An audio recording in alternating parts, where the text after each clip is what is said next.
Thank you for joining A Shark's Perspective. Every week we'll feature true subject matter experts in marketing. And today's guest is a good friend of mine, Aaron Beitler, who works for one of the TV operators, or MVPDs.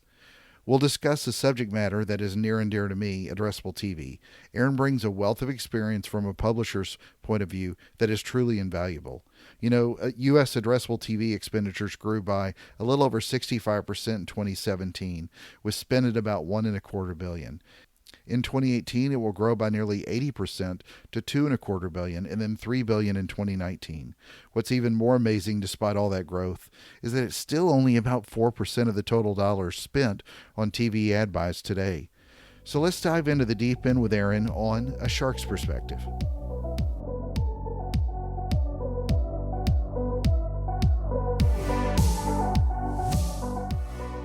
So, Aaron, thanks for joining us today. I'd like to have you talk a little bit about what is addressable TV.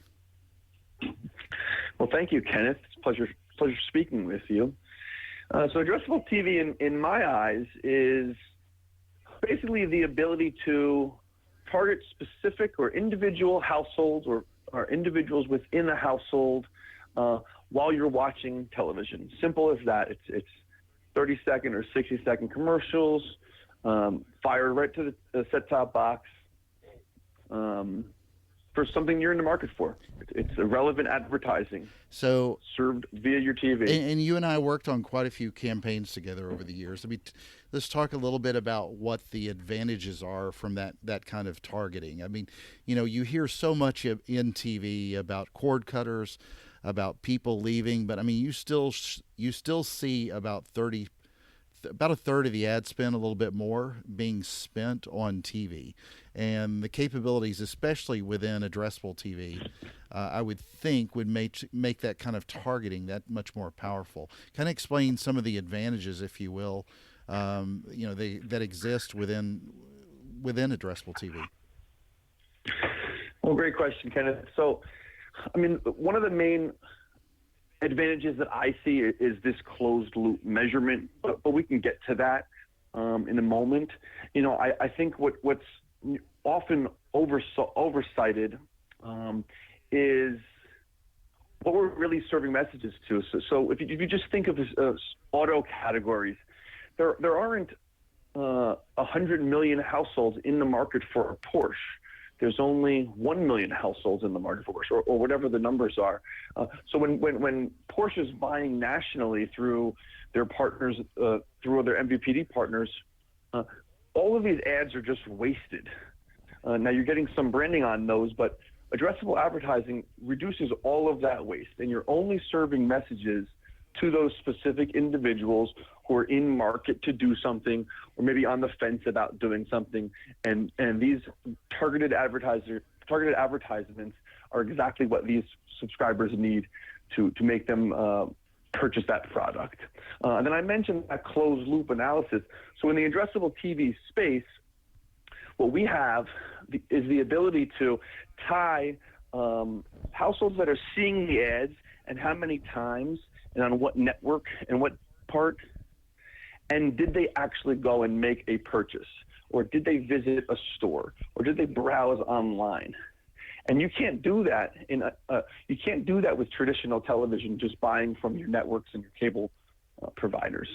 So those two things to me are the biggest proponents of why addressable advertising is so powerful. You know, we heard this a lot together, that so many people would sort of not understand the need to do this because maybe the CPM was too high. But like you just said, the amount of wasted spend out there for people that aren't in the market to buy a certain car or anything else, I think is really powerful, because everybody tends to think, especially with TV, it's all about linear TV and trying to get that 100 million households in market to buy that specific car. But really it is, like you said, it's that 1 million or whatever the number is that is truly in market. And although the CPM would be higher for that, you're getting a lot more bang for your buck, if you will, just on that particular targeting that you're doing. Tell me a little bit about the trends in consumer behavior. I know we hear often everybody's cutting the cord and everybody switching to every other kind of a device. But talk a little bit, address a little bit of that, if you will. Yeah, I mean, so absolutely. So the atmosphere is absolutely changing. I don't have hard numbers what the percentages are of cord cutters to not. The numbers that I have seen are that the consumption of content and TV content or TV and video content is not changing. I don't know if it's growing at a huge rate, but it's leveled off. So what that tells me is that people are consuming content differently. What that gives us, the TV partners, an opportunity is to serve these relevant messages in all these other spaces. So, we talk about the TV. We've been talking about the TV, and we've nailed that for the last 5 or 6 years. But now we have all of this OTT content. Think of the Netflixes of the world and Hulu's and all of the different network programmers that have content that they're serving content to. Well, now we have all this ability to serve them addressable ads as well. And again, I talked about that closed loop. So now it's not just did you serve an ad on TV and did they convert, but did you serve an ad on TV and then follow them on their mobile device while they were commuting into work and they're catching up on some of their DVR programs from the night before, et cetera. So you're serving ads to them then, and then you're pinging them with a message during an app while they're at work. And we're able to tie all of these different touch points to a consumer, with some of our partners, and we're tying measurement back to that. So again, it's what's that perfect combination of messaging, how many, how often, and where and when to drive those incremental sales. And it's all about learnings, and it's about just, I'm on the sales side, so I've always had that in mind, but truly this works for everybody. The client wants us to do this better. We want to do it better so we can generate revenue. The platforms want to do this so they can sell their space more efficiently. And again, it goes back to the top, which is getting rid of all of that waste, which addressable advertising solves. So I don't know if that's... No, that's perfect. So you mentioned something earlier I want to talk about in being able to follow somebody across devices. Talk about the capabilities for reaching people not only with addressable TV, but tying in other types of marketing campaigns. Yeah, so it's a great question. So specifically what we're doing at my company is we're serving them ads on TV, as we've talked about. We've partnered with different mobile partners, mobile players in the atmosphere. So we're taking that addressable target. So it starts from, if we use the Porsche example, we take the 1 million households that are in market for Porsche. We might work with a company like Polk or Axiom or Experian. They'll give us that file. We'll then match that file with our mobile partner. And without doing much, we've now taken the 1 million TV households and increased that to 1.4 million households. Again, we're going to serve messages to these Porsche buyers, not just on their TV, but now on their mobile screens. A few minutes ago, I spoke about content, right? A lot of this mobile content isn't watching the DVR program or watching live TV via their phone. It's in app bases, or it's during social, while you're scrolling on your social feed. It's all these different ways to target that person, but it all starts with that addressable target, right? Who is the brand trying to reach? Once we've determined those people, now we're hitting them with messages wherever they're consuming content or media or looking for directions while they're going somewhere. I know that a lot of the companies that we worked with on different campaigns and were generally your Fortune 100 to 200. Why do you think it is that the others, I mean, at least from me, it is obviously the future of TV, being able to target at that more granular level. But, I think one of the things that there were a lot of companies that were afraid to test, really get more than toe deep in the water, if you will, and they were used to that sort of linear reach. Why do you think there's a struggle for people to move in that direction? Yeah, that's another great question. I think it's that fear. It's it's change. Change is difficult. Change is hard. These agencies have been spending money for 50 years on TV. They're buying sex and demo, men 18 to 49. We're now coming to them and saying, you've been doing it wrong for 50 years. Do it this way. So for me, that's common sense. We need to adopt. We need to continue to get better. I think it's very difficult for a lot of people. So that's the first hurdle. The second one is, they're agencies that are paid handsomely to make all these purchases. It's probably easier to just buy ESPN if you're a male demographic brand, buy ESPN or buy the Super Bowl for that big example and not do anything else, right? It's probably easier to do that. When you talk about addressable advertising, you're talking about data partners, you're talking about different MVPDs where you have to make buys. You're doing test and control, closed loop analytics, different types of measurement, different types of reports. It takes time to get reports back.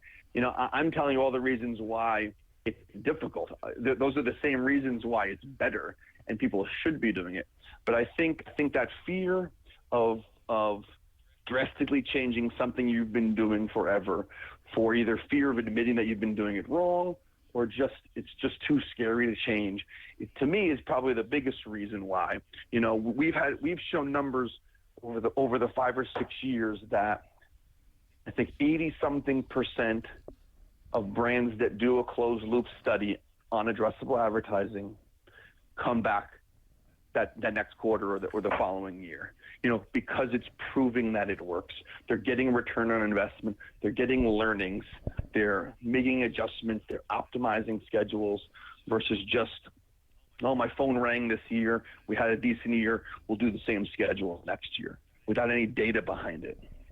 You're right in the sense that typically when somebody delivers a post-campaign measurement report, nothing wrong with the way agencies do this, but they love to show that they've reached or 100 million households, if you will, like the example you gave earlier.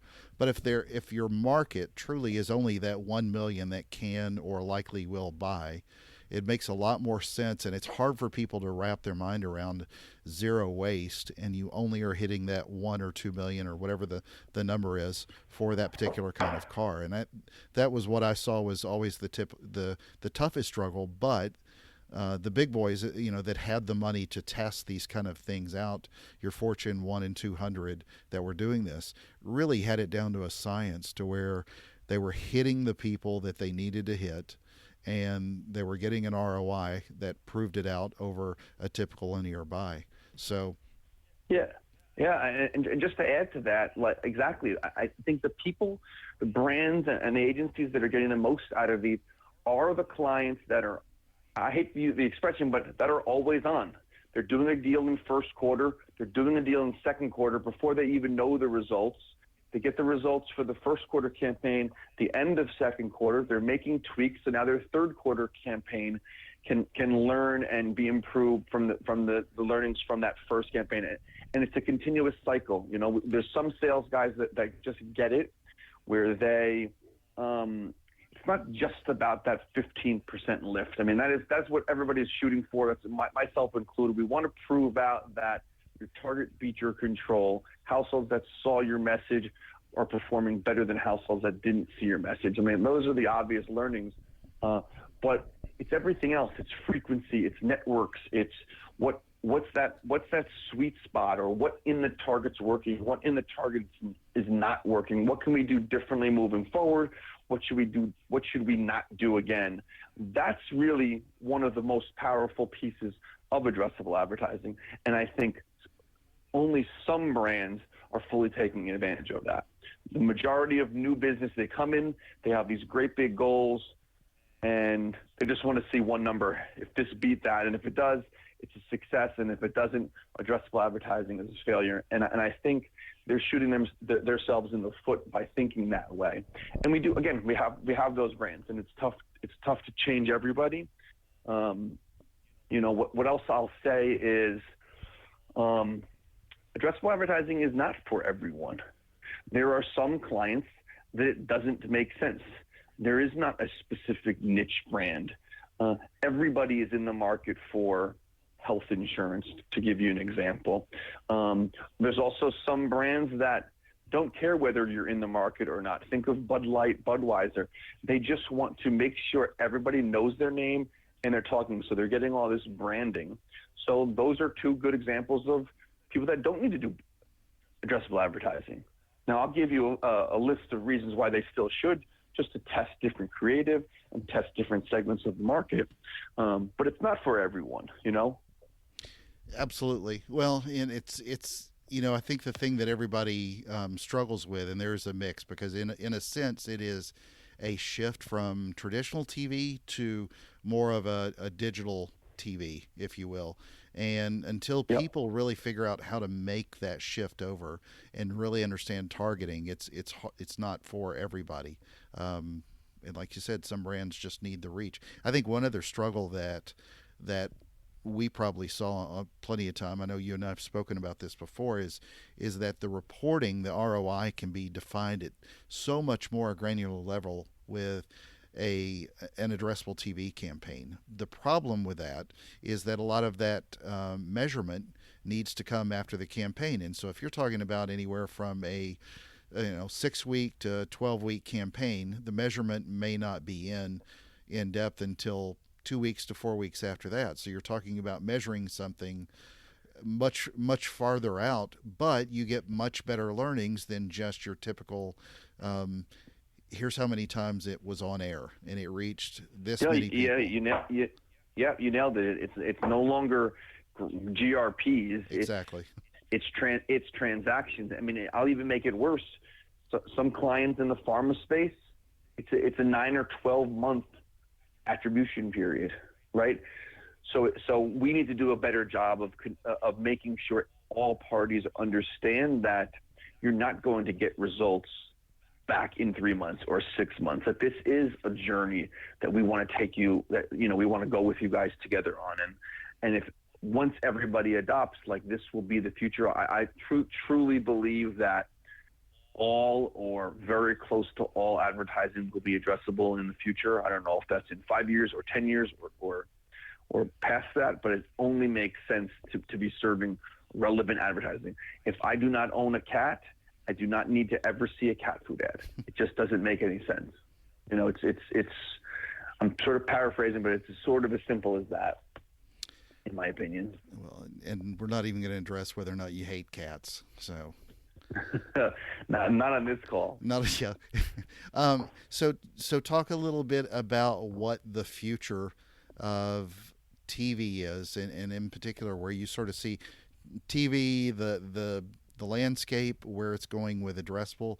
Not necessarily from your own particular MVPD where you work, but just across the entire landscape. Yeah, I mean, most of this is sort of speculation, but I do see, as I just mentioned, I think more. So if you do or don't know, not every break today on TV is addressable. Only some cable providers have addressable advertising, and of the cable providers that do, only some of those breaks are available to be served addressably, to be serving ads addressably. So I think the number of MVPDs that have addressable will continue to grow. The number of breaks within those MVPDs allotted space will continue to grow. I think as you see a shift in as we continue to see this shift in TV consumption, whether it's on your devices or your phones, your tablets, et cetera, this DVR, the OTTs of the world, as all that continues to change, I just think that the data that goes into all that is going to be richer and richer, which helps us serve relevant advertising. And I think the measurement's only going to get better.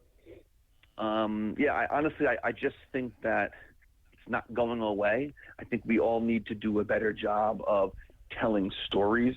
We need to define success better than we have defined it over the last few years, as I believe that's sort of one of the reasons why it hasn't been adopted by all of the Fortune 100 brands or whatnot. But I just think that, I think volume is going to continue to grow. We might start seeing consortiums where there's dedicated agencies that make all these addressable buys, so you don't have to retrain everybody within every agency. I think a lot of the TV players might start joining forces, so it's one sale, and we can talk about that for a minute. Right now there's 120 million cable TV providers, subscribers in the country. You can fact check that. There's only about 50 or 60 million eligible addressable TV providers, so we're still only at about, call it 50% of the marketplace. So I think the technology will continue to grow. We'll have better coverage in the country, and then I just sort of mentioned, maybe we'll start to sort of combine forces. I don't know the best way to say that, but maybe we won't have 10 different TV partners selling addressable advertising. Maybe it's one or two companies that's selling really it for all the players. Absolutely. Well, and I think you're spot on. I mean, you're I hate to say this, but sort of the rich get richer. We were talking about it with the advertisers that were smarter players in the market, but there's some fantastic agencies out there that really are so far and away above what the other agencies are. Same way with data partners that really get addressable TV, and it is not like it's not for the faint of heart, because if you got a $5 million national campaign, hyper targeting can be what is kind of odd. I've always found odd. It's odd that you could do hyper targeting in digital, but in TV it's scary. And a lot of the really smart agencies know how to walk somebody through that process. Yeah, it's my struggles with these agencies are the good ones are asking me the tough questions. They're asking us to change and adopt and sort of push the limits on privacy and what we're allowed to share and data. Certainly us and others privacy is the only thing that we care about, but they're asking those right difficult questions, as they should. So it's sort of a double-edged sword. I love the agencies that don't know any better, that I can sort of control, for lack of a better word, and they can trust my experience and my team's experience. But every now and then we need sort of a kick in the teeth from these sharp new kids on the block that force us to bend the rules and go to legal and get new requirements. So yeah, it sort of goes both ways there, and I don't think that will change. I think we'll continue to have this give and take, until they tell us not to anymore. Tell me a little bit about your experience in TV and addressable TV, and your entire kind of journey to where you are today.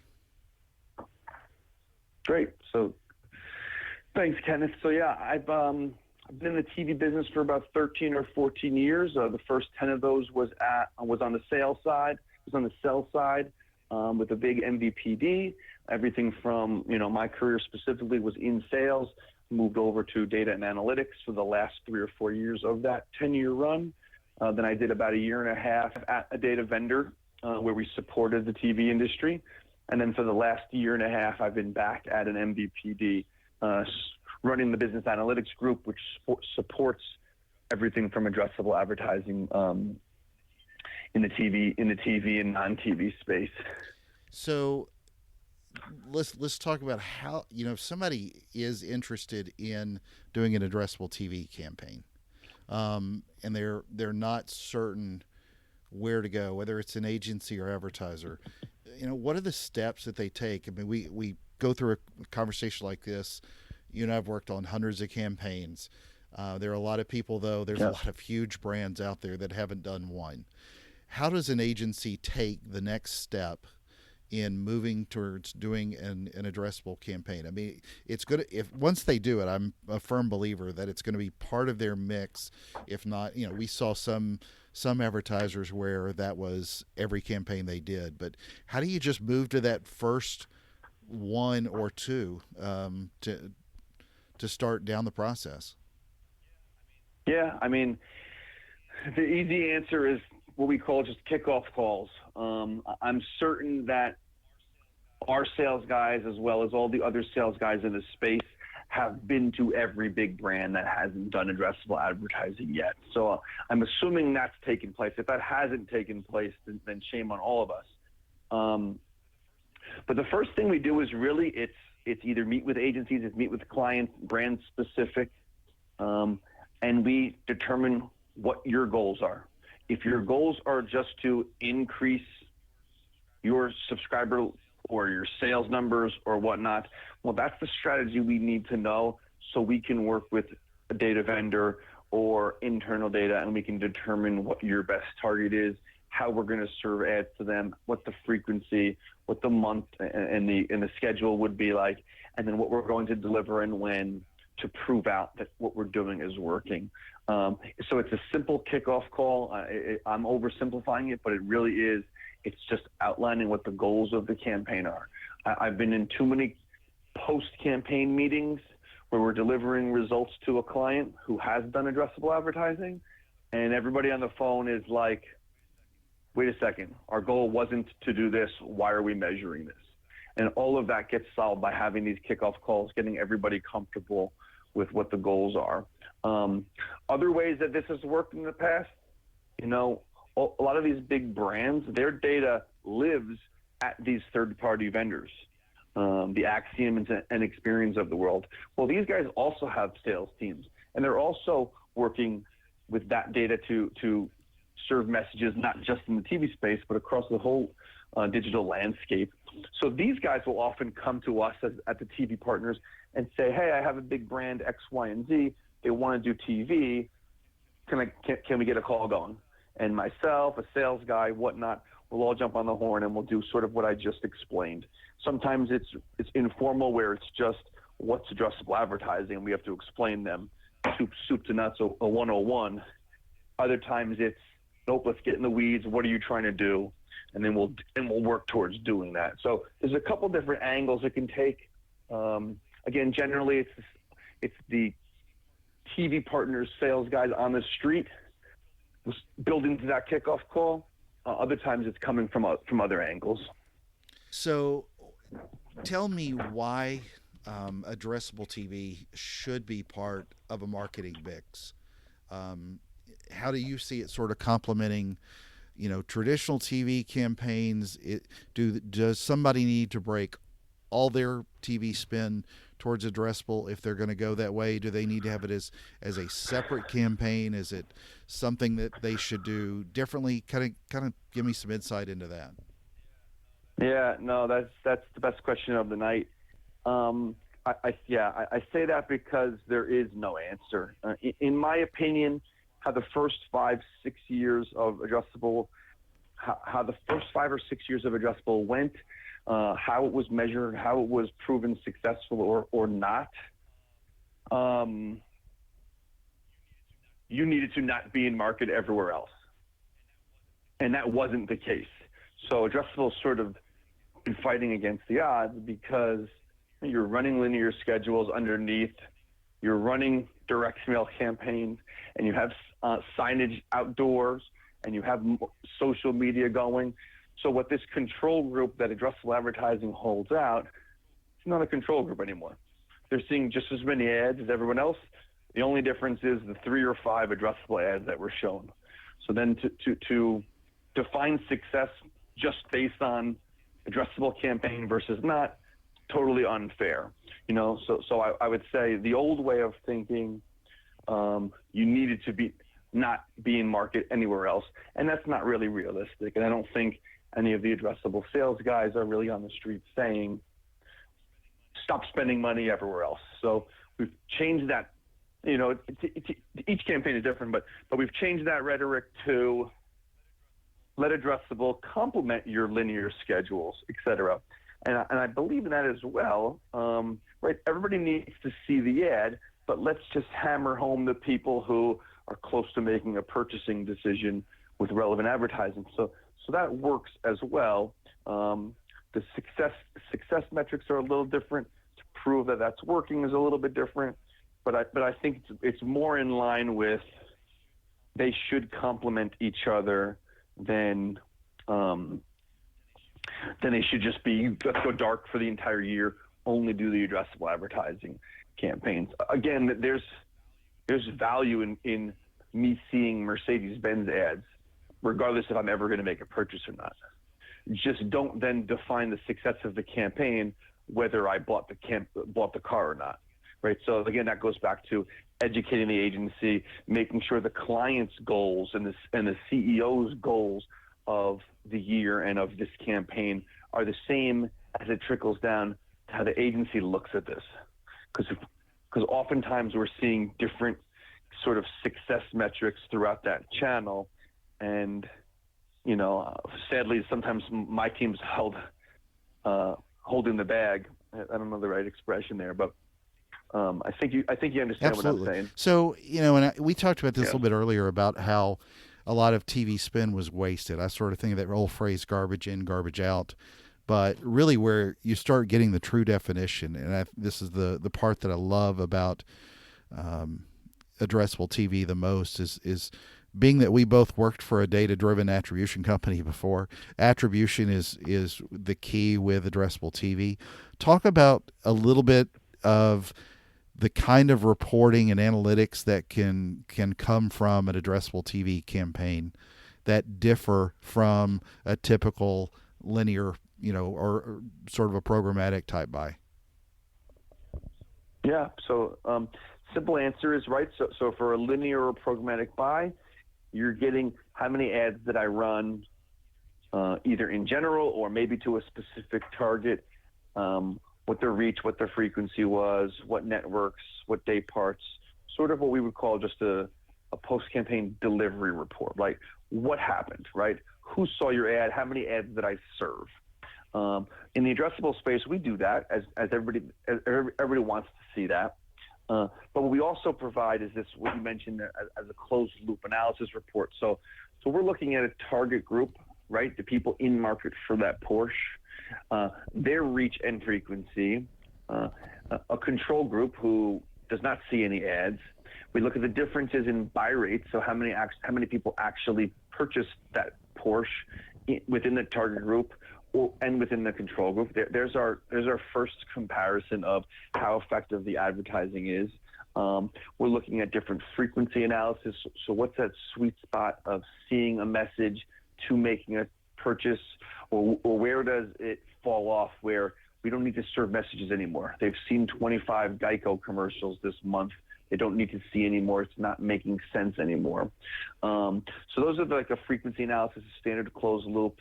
We're looking at random groups to validate that the targeting is working. We're looking at national buy rates so we can compare to linear advertising. We're doing not just did you buy the Porsche, but did you go to the dealership? I've often heard from our sales leaders that it's not our job to get you to buy the Porsche. It's our job to make you pick up the phone or go to the store. You then pay someone lots of money as a sales guy within the store to close that deal or to sell them a different car. So we're starting to look at what we call geo attribution, or similar to that, website visitation. Did I go to the website? Did I browse? Did I search for a product? And then those are the sort of the sales metrics. So, then we take it a little bit step further, and we're looking at different segmentations within the target. We know forever that our pickup truck target is white male in New York, but then why is Asian women in Florida making purchases? So it's now looking at segmentation, and not just for what's working, but for what's not working. So we can go back to a client with all this data that says, these are the people that are making purchases. These are the people that are being moved by advertising. These are the people that you think are your sweet spot, and they're not your sweet spot. Or even a different layer where these networks work for these types of customers. These networks work for these types of customers. We've done creative testing where you serve this half of the country, this type of ad. You serve this type of customer, this type of ad. And again, it's sort of chugging through that data to see if there's any relevant stories. The last probably the last thing I'll say on this is brand health studies. There's a lot of brands that, we don't have transactional data, or we can't get to transactional data, or the client won't share that data. So we offer is what we call brand health studies, where we email, we incentivize and email households who've seen the ad to take a quick survey. They fill it out. They answer a bunch of questions. They're incented with some kind of small coupon, so then you're getting some quality responses, and now they're giving you honest opinions about the brand, whether they intend to make purchase, what's their perception of the brand. And this is also great, again, just great learnings to go back to a client with. You can do a lot of these things, but you can't tie households that saw ads and how many ads to any or all of these metrics in the linear space. You just know that you targeted men 18 to 49, will blast them with some messaging, and we'll see if the cars start slowing up the lot, or the 1-800 number starts ringing. So I think that's again, one of the most powerful things that addressable advertising, and then that's just limited to TV, which we're not. Let me say it a bit differently. My response is just limited to TV. We're not limited to just TV. So all the metrics that I just mentioned, we can do cross-channel now. How did your TV group perform? How did your digital group perform? How did the combination of households that saw both TV and digital at different frequency levels or different platforms? So again, we're a few years in, but we're really just scratching the surface of how deep and wide we can go here, and it's pretty Couldn't exciting. agree more. So there was my conversation with Aaron Beitler regarding addressable TV. Let's think about 3 things that we could take away from that conversation. First, we learned a lot more about what addressable TV is and the capabilities that are available with this type of targeting. Second, addressable TV should probably be part of your marketing mix. And third, the attribution capabilities with addressable TV are far superior to linear and programmatic TV buys. So thank you for taking the time to listen to our conversation regarding just one of the many components that make up marketing today. And join us on the next episode of A Shark's Perspective.